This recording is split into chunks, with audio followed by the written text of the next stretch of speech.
हमको खड़े रहना है, लड़ते रहना है और अल्टीमेटली इन जालिमों की, मुसलमानों के ऊपर हर तरह के अत्याचार हो रहे हैं कि किस तरह से मुसलमानों को दूसरे दर्जे का नागरिक बना दिया जाए इस देश।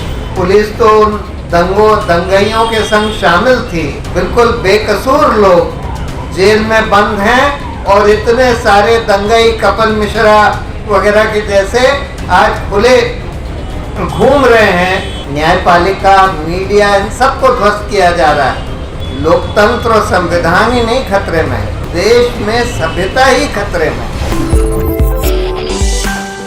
तब से लगातार हम देख रहे हैं कि मुसलमानों के ऊपर हर तरह के अत्याचार हो रहे हैं, सड़कों पर पीटा जा रहा है, मॉब्स के द्वारा उनको जलील किया जा रहा है, झूठी झूठी अफवाह फैलाकर मीडिया, सोशल मीडिया में, और कानूनी हक भी उनसे छीने जा रहे हैं। पूरी कोशिश है कि किस तरह से मुसलमानों को दूसरे दर्जे का नागरिक बना दिया जाए इस देश। और ये जो सीएए था, ये पहला ऐसा कानून था जिसमें कि मुसलमानों का हक कानूनी रूप से छीनने के लिए, इसके खिलाफ जो प्रोटेस्ट हुआ वो ऐतिहासिक है। वो किसी तरह से किसानों के प्रोटेस्ट से कम नहीं था। ये दूसरी बात है कि दंगे कराकर,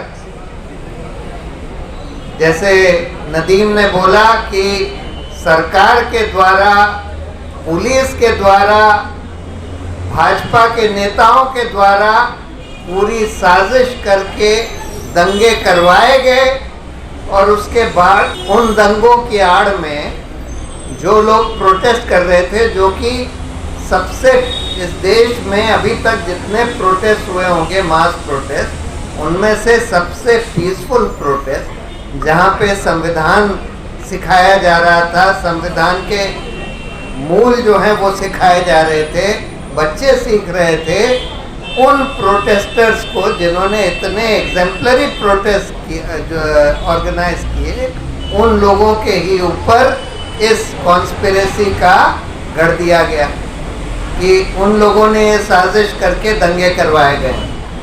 और दुर्भाग्य की बात यह है कि खैर पुलिस तो उन दंगाइयों के संग शामिल थी।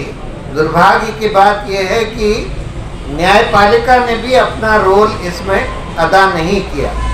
अगर न्यायपालिका अपना रोल ठीक से अदा करती तो आज ये नहीं होता कि इतने सारे लोग, बिल्कुल बेकसूर लोग जेल में बंद हैं और इतने सारे दंगाई कपिल मिश्रा वगैरह के जैसे आज खुले घूम रहे हैं और आज नेता बने बैठे हैं।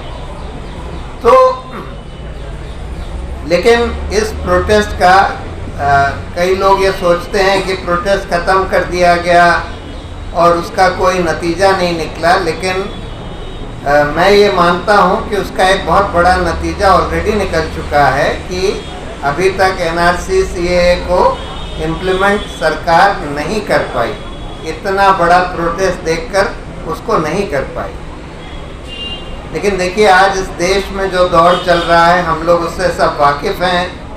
ये सिर्फ मुसलमानों के ऊपर ही नहीं अत्याचार हो रहा, वो तो खैर हो ही रहा है, लेकिन इस देश के सारे संस्थानों को ध्वस्त किया जा रहा है। चाहे वो इलेक्शन कमीशन हो, पुलिस को तो खैर ध्वस्त कर ही दिया गया है। एनआईए, सीबीआई, जितनी भी जांच एजेंसीज हैं, उनको ईडी, इनकम टैक्स, लेकिन उसके साथ साथ न्यायपालिका, मीडिया, इन सबको ध्वस्त किया जा रहा है। लेकिन एक ऐसा कल्चर प्रमोट किया जा रहा है, इसीलिए मैं कहता हूँ कि इस देश में सिर्फ लोकतंत्र और संविधान ही नहीं खतरे में है, इस देश में सभ्यता ही खतरे में है। क्योंकि सभ्यता के ऊपर हमला किया जा रहा है। जिस तरह की गुंडागर्दी, जिस तरह के झूठ जिस तरह की नफरत फैलाई जा रही है, ये तो हमारी बिल्कुल सभ्यता को ही ख़त्म कर देगा।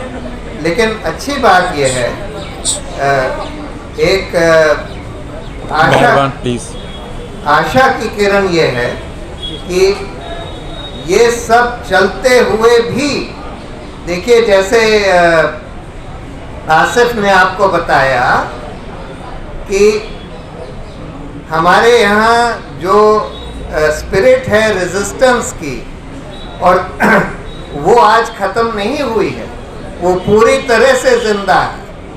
और अब हम देख रहे हैं कि पब्लिक ओपिनियन भी बदल रही है, बड़ी तेज़ी से बदल रही है।